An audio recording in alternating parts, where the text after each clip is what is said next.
to try and do a different way of learning that's going to be more interactive, helping to develop skills that employers need for the future.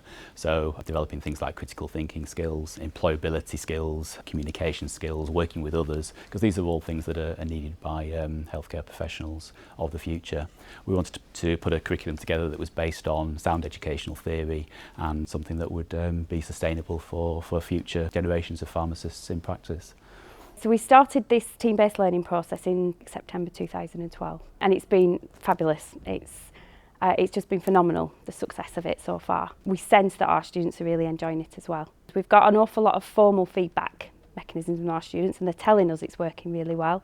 But then there's the sense that I get as I'm teaching in a session. The students are coming prepared, they're coming ready, they're taking it seriously, they're engaged.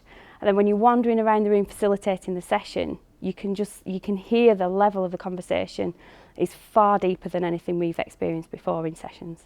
Coming from college, I found team-based learning to be quite new, but quite exciting at the same time. It's completely different to what I was expecting. And comparing it to the norm of university, where attending lectures, it's a great way of expressing yourself and monitoring your progress in terms of learning, and a great way of taking part in activities which you wouldn't usually be able to.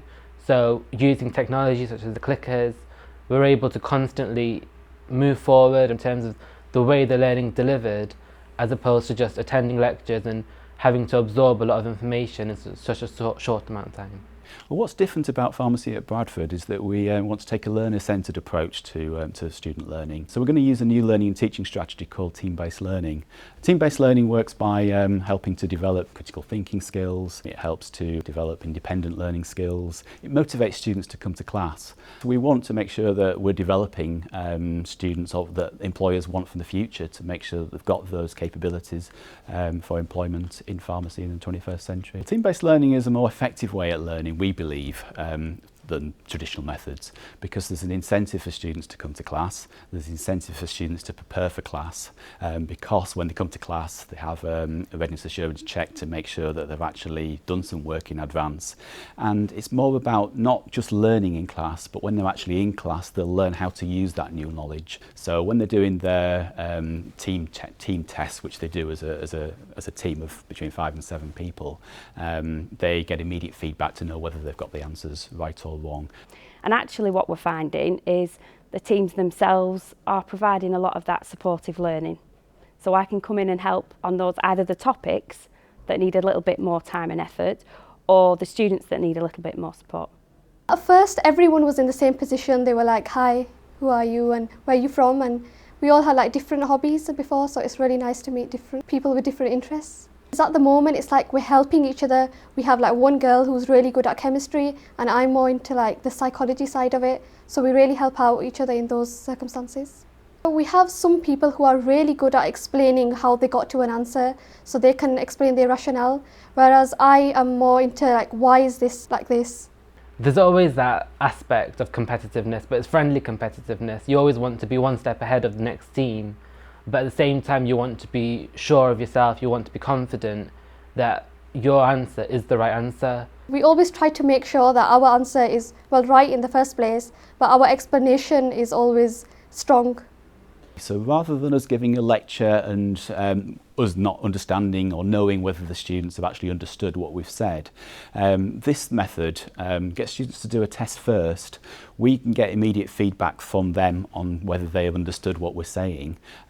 We assess the students and then we can go through those results in real time. So if we can see there's 30% of the room are struggling on a concept, I can really focus my teaching on that part. So rather than teaching the bits they can do well, we can spend time looking at the bits that actually the majority of people are struggling on.